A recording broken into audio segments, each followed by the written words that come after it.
All right, I am going to, let's see. I will pass around this sheet of paper a few minutes from now, not right away. And so sign your name.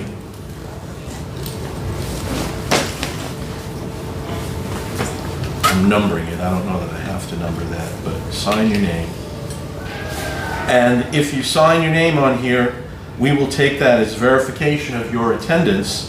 And if you put a faculty name next to your name, we will contact that faculty member to let them know that you were here. Okay.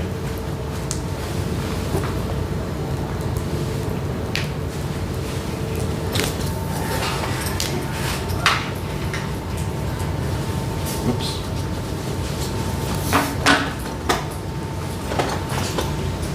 So, Anita, while I'm doing this, why don't you get us started? Okay? I've already mentioned a little bit before we started, but go ahead. All right. Hi, welcome y'all. In case you don't know, this is the Political Science Student Association. Feel free to jump in, start talking about stuff, but this week's topic is going to be summer protests and just stuff that's happened this summer in general. It was a great turnout, and I hope y'all really enjoyed the club so far. And yeah. So if you guys want to go ahead and start talking about the protests and stuff, if you all have opinions, do you dislike what's been happening? I know there's not been a lot of media coverage on the recent protests. How you guys feel about that? Not all at once. I'm trying to remember it wasn't the No Kings protest that you're talking about? No Kings, and then there's also been some recent protests even in August that just haven't been really covered that much in media. What are those about? I think something very similar. It's kind of like under the No Kings branch. They're just not getting the coverage that the original protests were. There was also a day with an immigrant protest a few months ago.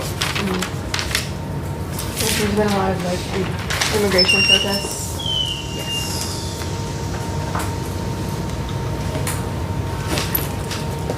Did anybody participate in any protests?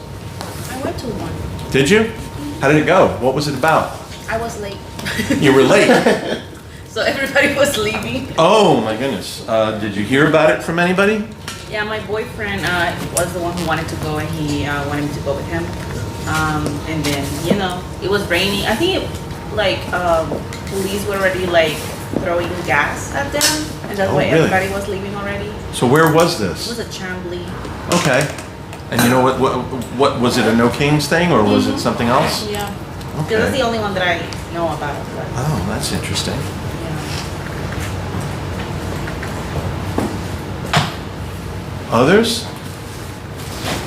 You can also just start talking about just things that happened in the summer. I know there's been a lot of terrorists. Yeah, this is not, I mean, we don't have to, You don't feel that you can't participate unless you attended a protest. If you didn't, or if you're either in favor of these protests or opposed to these protests, feel free to make that known as well. This is open to anybody to express their opinion, so please go ahead and do so. This also isn't a class or anything, so y'all just can chat and stuff. It's nothing official. Just you can start talking about your opinions and stuff. I can start us off with a hot take or a hot question, I guess. In a lot of the immigration protests, I've seen flags of other countries being flown. I just can't wrap my head around the logic behind it.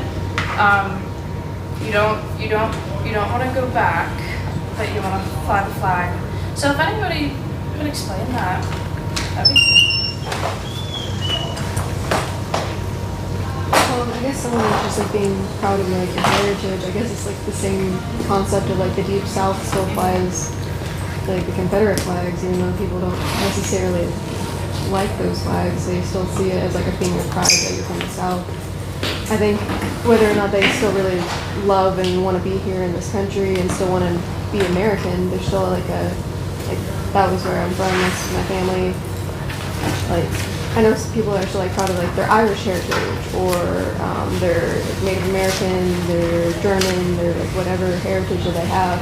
I don't think it's necessarily a bad thing to be proud of that, and also saying like, hey, like Thursday, or whether it's like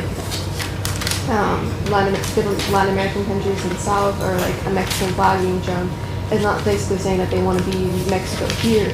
It's just like, hey, that's where I'm from. I'm here now in this country, and this is also like my home now. That makes any sense. Yeah, I think it's just like the level of like kind of irony that's in it, because I totally understand like you want to fly something on your own house because you're real proud of it. Absolutely, go ahead. But when it's like adding it to the layer of the specifically like anti-ICE protests, I would say it just does have like a strange layer of irony, and I guess I'm trying to understand if that's like intentional. It's kind of like, you know, in your face, get everybody's attention. That might make sense, but it just does sound like. I think a lot of it has to do with pride. Like you're here in America, and you're still Hispanic, and you're American, or you're trying to be American, and you want to go through that process. But like, you're not Hispanic. A lot of American identity comes from basically like saying you have to do like certain things, whether or not like, I know people that have been yelled at because they had like strong accents, that they can't speak English very well, or whether or not if they're not speaking English in this country, that people get like upset at them for that. And I don't think that they're trying to like say like they're here and that's okay, and that they're proud that they're here and that they still have these things. If that makes any sense. Yeah. Like I know a lot of the protests. One of my favorite videos of one of the protests that had to do with ICE was oh my goodness, I'm forgetting the name now. Folklora. I'm butchering that. My Spanish is so bad. But it was a bunch of like the Mexican folk dance, and they were like going through the streets, and they had like the mariachi by them, and it was like, it's like still being proud that that's where you come from, but also like saying that you're here and it's okay for you to still have these cultural identities while also being American, because we're like a melting pot here. I think I understand what she's saying, because that dance makes sense, because that's celebrating the culture. I think what she's trying to do is separate culture from country. So if you're saying, I love my culture, but I want to be in this country, don't kick me out of this country, let me stay in this country. But then you're flying the flag of the country that you so badly don't want to go back to. I understand celebrating your culture, but I don't celebrate my German heritage with a German flag. I celebrate it with an Oktoberfest beer and a bratwurst. So I get where she's coming from, culture versus country. Because you have German culture in all different places in the world, but you only have a German flag hanging from the German government. So that's what I see, country versus culture. I think also some of it is, it's strange because the borders, if you look at like history and stuff, they weren't so defined. People have been constantly coming in and out of America. We're not just like a foreign country anymore. Like we're not like only like this culture is prominent here. Whereas like we have so many different immigrants from like the entire history of our country. And I don't think that necessarily flying a flag means that you want to still be a part of another country, but that you're still just proud of where you came from. It's just a symbolism. And keep in mind that a lot of these ICE protests were happening, they were once parts of Mexico. The Mexican-American War. After the Mexican War ended in 1948, the trade of Guadalupe Hidalgo moved the Mexican War to where it is today. So technically, these ICE protesters, they're fighting against the country that used to be along with them. Remember from history class. I mean, that is right. There's a lot of areas that where the protests were happening were like previously in like areas in Mexico. But again, I think a lot of the idea is also like people still flag the Confederate flag. I personally find the image of the Confederate flag a little nerve-wracking because of sometimes what comes with that. But people are still proud of the Deep South, even though that they technically lost the war. They still fly the flag, and I think it comes from something like that. Like, hey, we're still proud that we're this. Like, we were born in a different place, and we're still proud of where we came from, even if we don't. Even if we want to live somewhere else, that doesn't mean that you get to take where we're from us. I guess the only difference I see with that is that the Confederate flag to a lot of people, and I personally would never fly it because I know what it means to most people, but and I'm not from the South, so I was confused when I saw people flying that. And then I started talking to people just because I was curious. And they said, well, to us, it has nothing to do with race. To us, it's about Southern independence. To us, it's about still in this country, still built into the U.S. Constitution, is states' independence. So you go back to the 18s, to the election for Lincoln, and he wasn't even on the ballot in the Southern states. So I guess their thing is, to them, that Confederate flag represents part of the U.S. Constitution versus a completely different country. Because built into the Constitution, and this was gone over in, I can't pronounce Pisarov, or the author's name of the article that you had us read. Oh, okay. Yeah, Issacharoff, and he went over how majoritarianism is not supported by the Founding Fathers, but that preserving the importance of the states is. So that's still in the Constitution. So that's their way of saying the part that we appreciate about America is states' independence versus a completely different country. Just to clarify, since you mentioned that particular article, his position wasn't necessarily that the Constitution doesn't support majoritarianism. It simply said that the majority need not prevail all the time. But that still means that majority rule is a function of the structure of the government as created in the Constitution.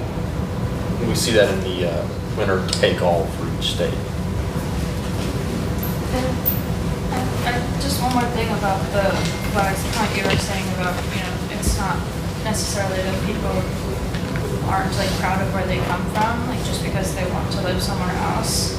But I do think it's important to make the distinction between the people who are actually trying to legally go through the process and like, if you actually want to be here, be like for a long time and you want to have like a good future here, it's better off that you go through the process legally in the first place. In my It took opinion. 20 years for my grandma to get through that process. And that's why I'm saying there's a difference between those that are flying the flags and are attempting to actually go through the process, and those who are flying the flags and are not at all trying to go through that we're process. attempting, but The it's process is expensive. It takes a long time. The problem with some of that is like you have people that are trying to go through that process that are like renewing their visas, doing those things, and they're being picked up at like the places where you renew stuff. They've had like ICE stationed out at places where you renew visas, and that's a different problem that has been exasperated recently. Yeah, because they're trying Okay. to do the right thing. They're trying to go through the process, and then they go to these buildings where they're supposed to go legally, and now they're taking them away. So I have a question on that, and I don't know because I haven't heard of the examples that you're talking about, but these people that are that you say are being picked up at a visa processing facility, whatever it's called. Did these people initially enter the country illegally, commit a crime, and then go back to try to do it right once they're already in illegally? No, one of the cases that I knew was from a student visa, and she was renewing it for her like next year of college. She hadn't committed any crimes or nothing like that, and they just like picked her up from there because it was, I think she had like a week between like when she was having to go for like paperwork and So is it stuff. that she let it expire? I don't think it was expired just yet, but I think she had like within like 48 hours, and they just already took her and just kept her, and it's like moved her. So we have somebody over here who wants to speak.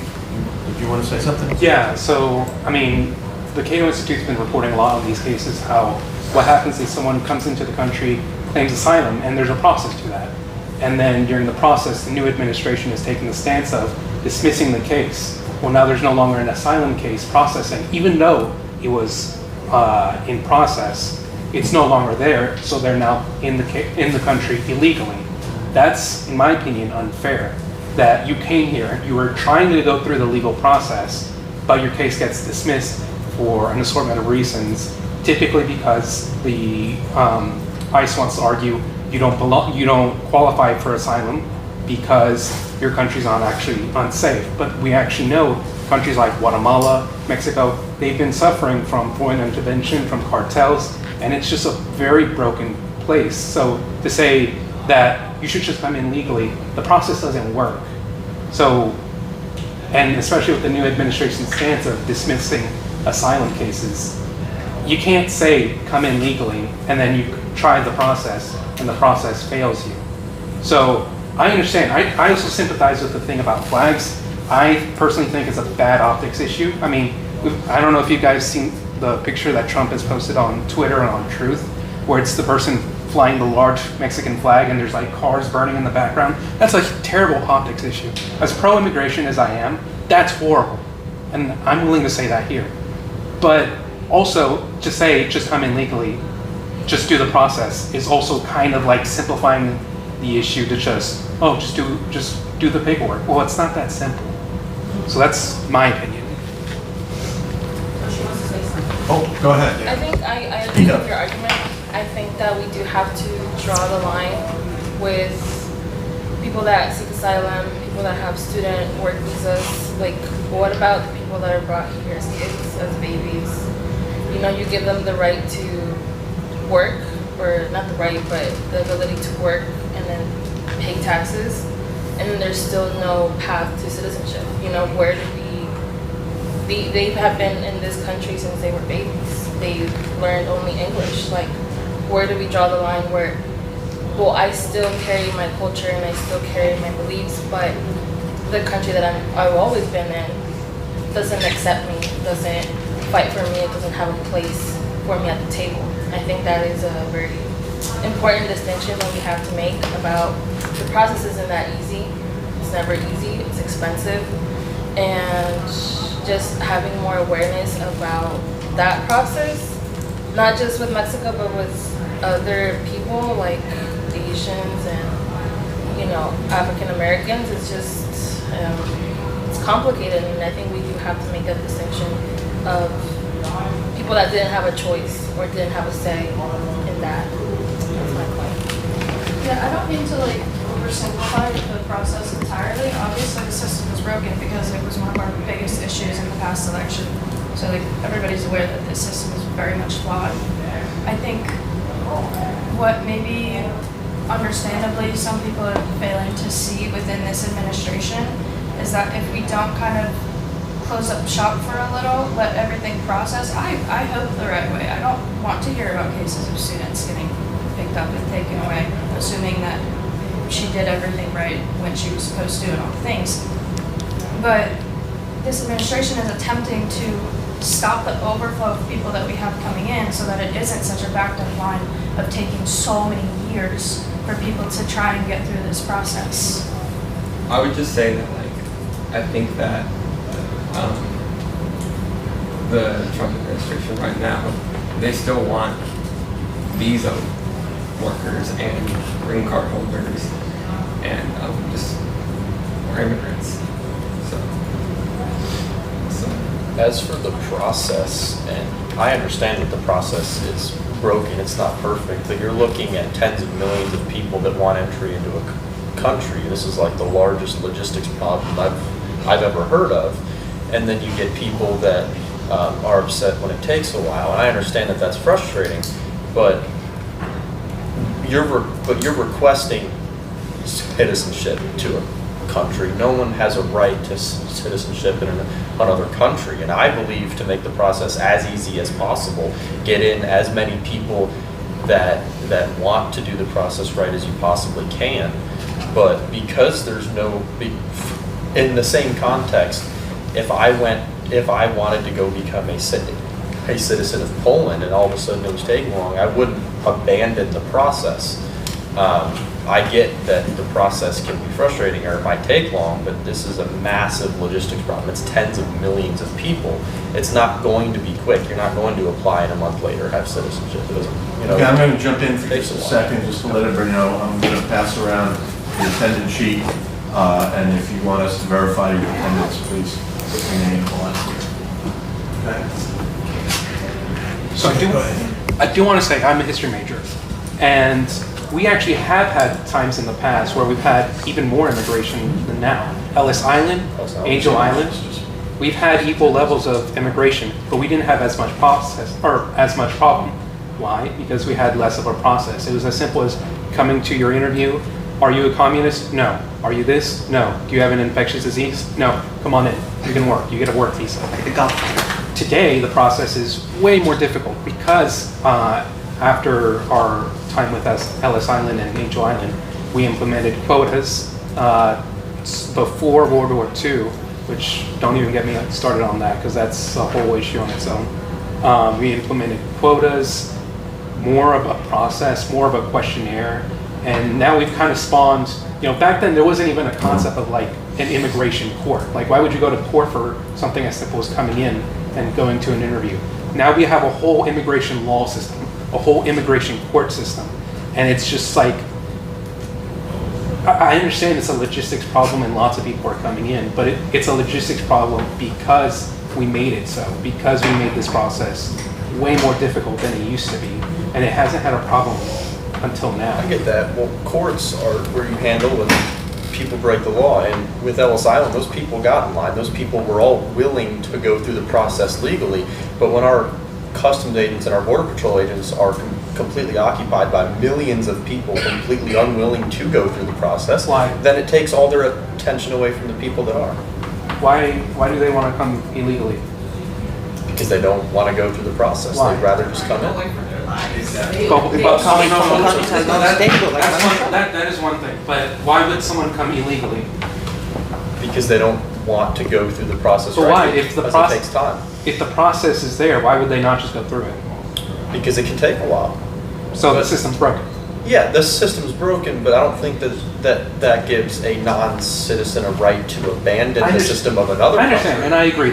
We are a nation of laws, but if the law is broken and you've got this consequence, then it's kind of time to say, all right, we need to re-examine ourselves and re-examine the process, because we've created this consequence of uncontrolled immigration instead of slightly controlled immigration. Those are your two options, basically, in the real world. You can either have slightly controlled or no control, because, I mean, as shown, lots of people are coming in without going through the process because it's so difficult. It kind of reminds me of an incident a few years ago, and I forget who it was, but a politician who said, well, my grandfather came here completely legally, didn't break the law or anything like that, to which it was immediately pointed out there really were no laws to break at that point. You just crossed the border and you ran. That's kind of what your point is. Yes. It's also an incredibly expensive process. This is almost like a money-making industry. To file a 10-page paper, it could cost upwards of $500, $1,000 for them to go through a system and then be like, oh, well, you didn't word this correctly. You didn't. Oh, well, you actually needed these other 5 pages, so come back in like 6 months and file these pages for another $500, and then we'll find out if you can even move on to the next stage of the process. That's also going to cost you like $1,000, but you have to wait at least like 6 months to do that other process. And there's no guarantee. And there's no guarantee. I understand. I mean, the monetary requirements themselves are nothing new. When you showed up to Ellis Island, you had to have cash in hand and prove that you had cash. I mean, while it's sad, you can't have millions of people that don't have money coming into a country and then they're all on government assistance. Well, because, I mean, our government's first priority has to be the welfare of their citizens. So if you say, okay, I have these 20 million people that are all going to just come in, and I'm not saying that these people don't work, but that's how you ensure that these people, at least on a basic level, have the means to take care of themselves until they find work here. The problem there, though, is that Yeah. I would like Avery? I would like to know, correct me if I'm wrong, but I'm pretty sure that there were quotas to immigration before a certain law got passed in the 1960s during the Johnson administration. 1965. That was increased, that eliminated immigration quotas that allowed for more immigration. So to say, I think we've had more immigration since Ellis Island during that time. at least it's difficult because it's not that they don't always have money. Of course, you don't want someone who's already like, if they're already sometimes like struggling and aren't going to be able to find a job here. A lot of times people that are applying for visas, they already are trying to find jobs or they've already been accepted for work. That's almost a requirement sometimes for visas for you to already have a job accepted. The problem is filing all of those paperworks where you also have the exchange rate, dinero to dollar.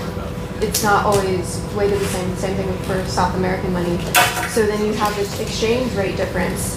They already have a job somewhere there. but then the exchange doesn't happen.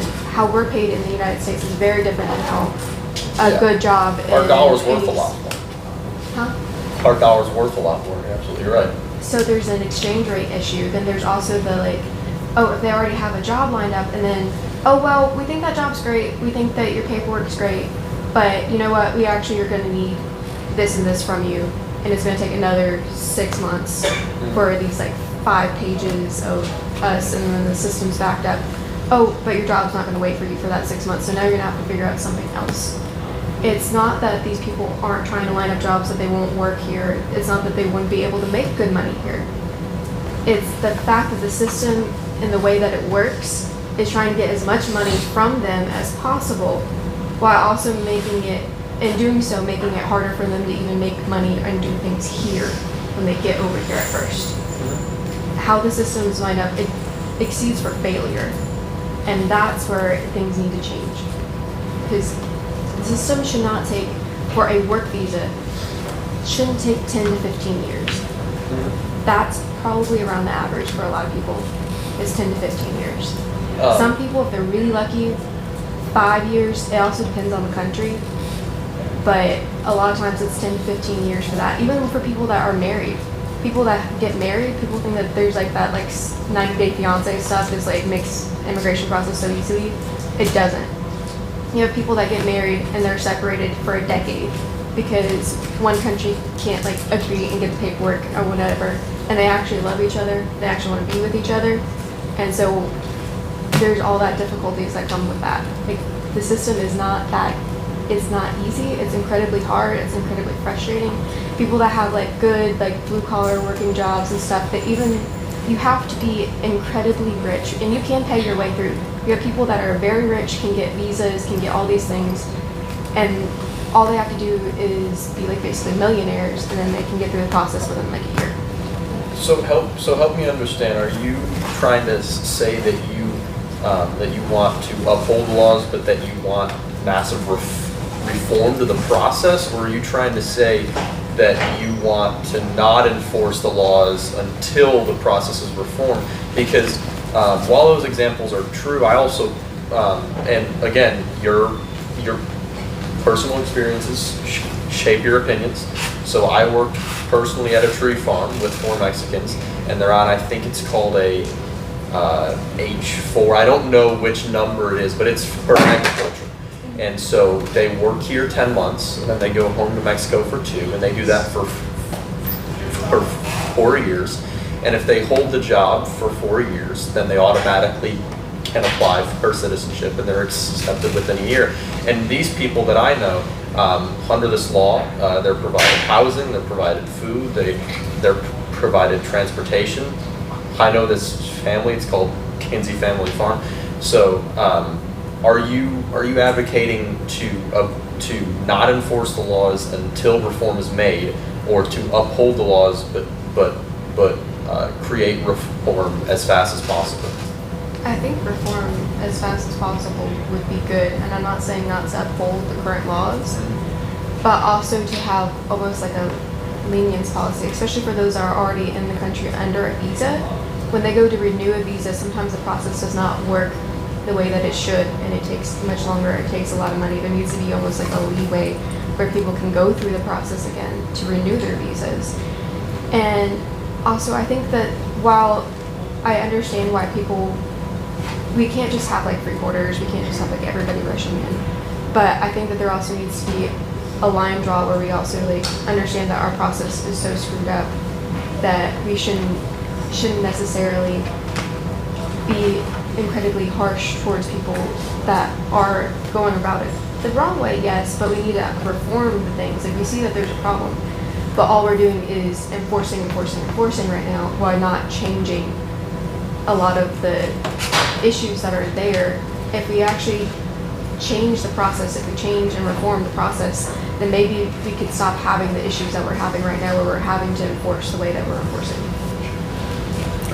So I feel like if one party was to approach reform first, it would probably be the Democratic Party, right? For immigration reform specifically.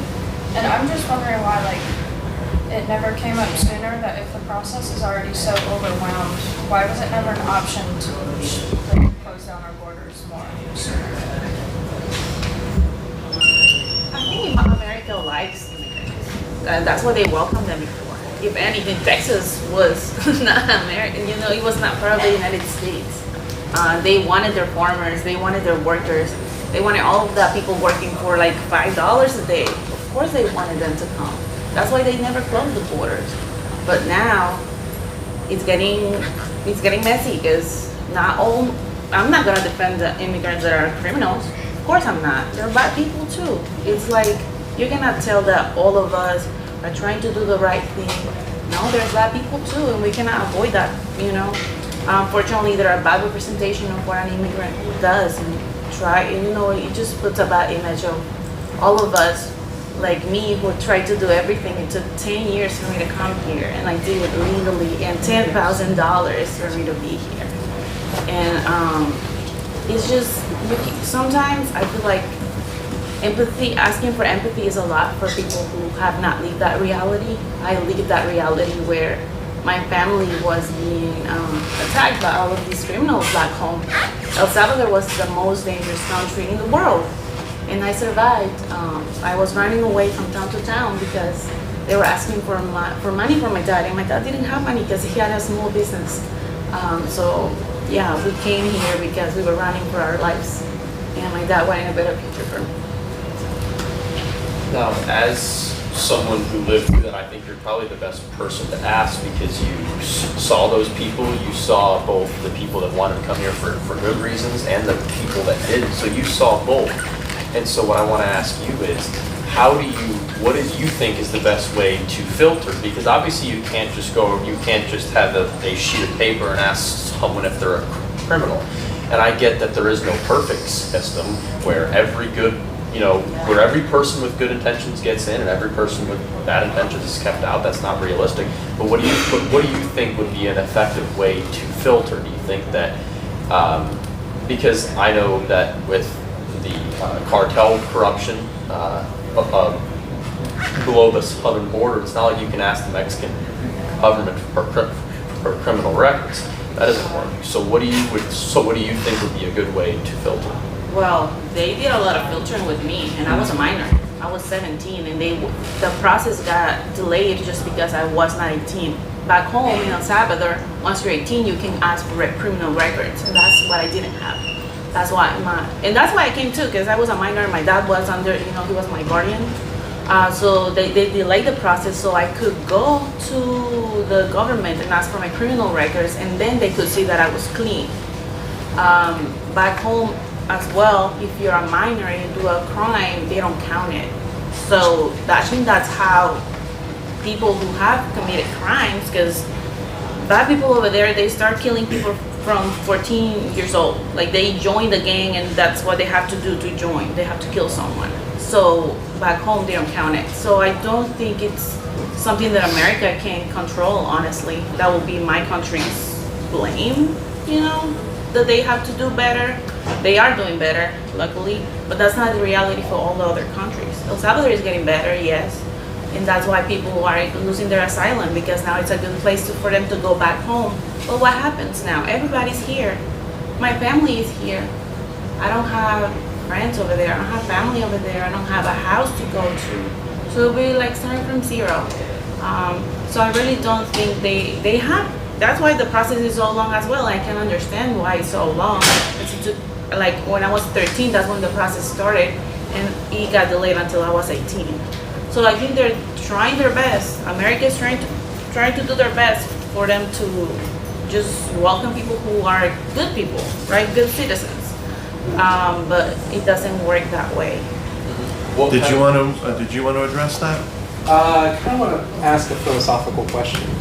So the border between Georgia and Alabama, there's obviously no stop there. Part of the union. Okay, so it's only okay for a criminal to cross between state lines, and not if they cross the other line. Well, no, because they are all U.S. citizens, and so U.S. citizens So why not? have the right to travel between states. They have the right to due process. They have all these rights under the Constitution that we have no obligation to afford to non-U.S. citizens. I get that there is the belief that rights come from the piece of paper called the Constitution. Rights, in my opinion, come more inherently than that. So why are we okay with a militarized border on this line, but not on that line? Because, like, I understand you say, you know, the Constitution says that a citizen has a right to cross between states, but that also, the Constitution can be changed, you know, at the people's demands. So two reasons. So one is sovereignty, one is federal law. So a sovereign nation, us, just like every other recognized nation in the world, has sovereignty. In the most simplest terms, that's final say of what happens within your borders. If you lose sovereignty, you lose complete control over your country. The second one is federal law. So when a criminal crosses lines, that oftentimes becomes a federal case. So you still have U.S. law presiding over those criminals, and then the FBI would then come in if criminals cross state lines. So you still have the same federal law mandated over every state, regardless of which state. You don't have U.S. federal law and the FBI allowed to patrol Mexico. So our crime rates are much lower. We don't have cartels running our government in the United States. So no matter what, all of those governments can be trusted on a much higher level to keep criminal records and to keep track of those people, unlike Mexico. Like she said, when you told me that starting at age 14 that they'll join these gangs and they'll commit a murder and that won't be on a record, that's not in the United States. If you break federal law in the United States, they'll come after you no matter which state you're in, but that's not in Mexico. So our people are being filtered even while they live here. Why is it unreasonable to apply the same process to anyone that wants to come in?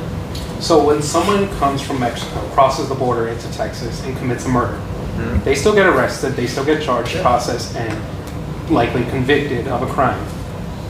But they have to go through the border, they have to go through that process. If I were to go from Georgia to Alabama and kill someone, I still go through the same process, but I didn't have to go through this middle line process just because I didn't have to. Because we have a different holding between these sets of lines on a map and these sets of lines on a map. Because you have a law that transcends state boundaries, and that's federal law. You don't have one law, one government, one law enforcement that encompasses both the U.S. and Mexico. That's why. So there's no knowledge shared between them. I get that, but also it's not like they're immune if they commit a crime here. Like I don't understand. Like if someone moves from Mexico here, they still go through the same process of like criminal trial. So like Yes, but they are not always afforded the same rights. So they don't have to have a speedy trial. They aren't. While we have laws mandating speedy trial and due process, it's not a constitutional right. So that's just us doing that because that's what they decided what was speedy right. trial is enshrined in the Sixth Amendment. And which one did you also mention? I forgot. Due process. Due process is the Fifth Amendment. Yes. So immigrants do get that. That's for everyone. The United States chooses to afford those rights No. to illegal aliens oftentimes, but non-citizens are not entitled to constitutional rights. The Fifth and Sixth Amendment don't say citizens. It says no person shall be convicted of a crime without due process under law. It says no person. In order to, I might have to refer to Professor Pavoli, but is Well, it? on this one, I'm going to have to say he's correct. It does apply to it applies to persons, not just to citizens. The Fifth and 14th Amendments. and so my argument here is that we have this belief that for someone to come from Mexico into Texas, we have to criminally screen them. But for someone to go into Alabama from Georgia, we don't have to criminally screen them. There's no concern that they're a criminal, even though it's the same likelihood. Unless we're going to make an argument that criminality is inherent in Mexicans. In which case, throw that bomb, but No, absolutely not. What I'm saying is also that, I'm not picking on you specifically. No, I just, I get anyone. it. So all states in the United States, the federal government monitors their police force, and they know that they keep criminal records, unlike what she mentioned in Mexico, where these people join gangs at 14 and they commit a murder and it's not kept track of. That doesn't happen in the U.S. The cartels haven't bought off our government. So Alabama is trusting the government of the state of Georgia much more than they're trusting a foreign government. There's a whole lot higher level of trust placed in another state in the union to go after a criminal than a country that we know doesn't. That a country we know whose local governments can be bought off by criminals. When if that happens in the U.S., you have a higher power that comes after them. Okay, Anita, and then Sedona, and maybe we'll wrap this up after that. Okay. I'm not necessarily against criminal screening. I think can be a really good thing to at least like screen and make sure. I think the problem is like the process of how long it takes and how expensive it is to go through these things, and how some of the information is incredibly useless that they ask for. Like, oh, where did you go to grade school? Where, like, what was this? What is your great-great-grandmother's name? Do you not know that? Do you not have your birth certificate for your great-grandmother? It's, like, incredibly tedious. A lot of the paperwork that they ask for, you would not think was incredibly useful. I'm not against criminal screening. I understand where you're coming from on that. You want to know who's going across, and especially, actually, for different states, if it's a federal crime that you committed, you have to tell people when you are moving, especially if you're on probation. You cannot leave the state. Sometimes you can't even leave your county without telling people. That is true. You have to check in with the probation officer. Yes, so there's actually restrictions even from state to state if you've committed specifically a felony. If it's a misdemeanor, you're good, but if you committed a felony, you have to let people know where you're going.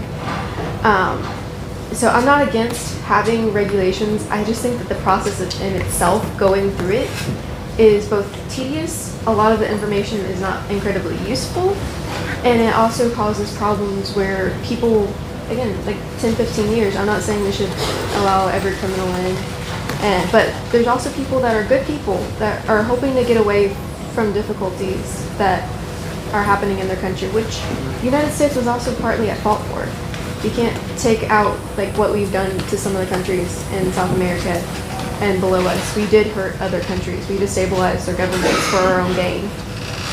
So to have both a process where they're trying to get away from the difficulties that they're experiencing there, whether gang violence and stuff, and gang violence isn't just like, we helped with causing it. We've given cartel guns before. Okay. And we've, like, other countries are involved. China, that is where a lot of the drugs come from, is China, and Chinese gangs and Russian gangs, and they influence and work with cartel, and they go all through. We protect poppy seed farms. The CIA didn't lose the drug war on purpose. I don't want involvement. Yeah, so it's an incredibly difficult situation that good people get hurt in, and the process needs to have some type of reform where those good people can be in a safe environment, and we help the people that we've caused problems to. At least that's my personal opinion. Sedona, I'm going to give you the last word, and then Anita, if you can just close us out.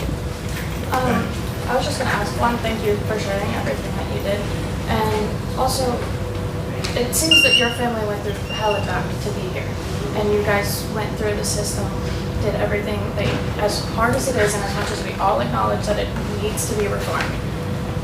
Does it not irritate you then that, say, like, the last administration, or it really is less about, like, specific administrations that have been in power, but does it not irritate you that you and your family went through this whole process, and then other people that are maybe out marching in these street protests just illegally crossed the border, and they're here now, and they have some of the same benefits that you guys have? No, because I have a huge privilege that I was able to come here and took an airplane to come here. I was running for my life, but thanks to God, I was able to just take the airplane and come. They're literally running away. One evening, they just took a bunch of stuff, packed them up, just as what my grandpa did, and came because he had no food for his kids. It was the war back then too. So no, it does not. If anything, I want to help them. Now that I have this privilege, how can I help them to make this process easier and less confusing and frustrating as it was for me? All right, Anita, why don't you close us out? I don't know if we have a topic picked for next week, but we're going to be here again next week, right? Don't quite know the topic for next week. If you guys have topic ideas, you can message our Instagram, or we also have a group me if you guys aren't involved in that. Thank y'all for coming. Thank you for having this discussion, both like listening and participating. If you ever want to participate, feel free to. It is open for everyone. No question is stupid. No like thought is, as long as you're not like like, let's not test people out, but like, as long as it's like within reason, feel free to discuss. I'm so happy y'all came, and I hope to see you guys here next week. Okay, last chance to sign the attendance sheet if you want to, and Yeah, let and me if- have it if it's around here somewhere. If anybody also. wants to group me to just like, I'm right here. All those orange chairs go back into this side over here, Oh, how much discussion we can do? AI. into this room over here. Thank you for listening. Oh, thank you. Must have been it's not talk to you. Good. So, do you have the science or anything?